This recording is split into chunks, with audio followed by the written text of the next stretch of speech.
भारत 2047 पर्यंत विकसित राष्ट्र म्हणून उदयाला येण्याच्या संकल्पपूर्तीसाठी वाटचाल करत आहे।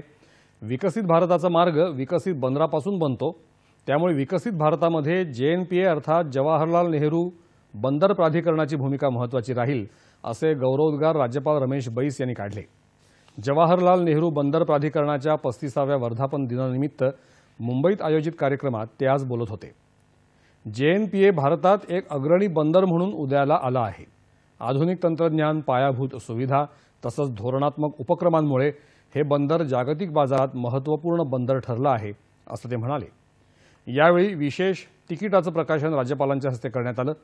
समृद्धीचं बंदर ही मध्यवर्ती संकल्पना असलेल्या या कार्यक्रमात या प्राधिकरणाची यशोगाथा आणि भारताच्या सागरी उद्योगातली महत्त्वाची भूमिका अधोरेखित करण्यात आली।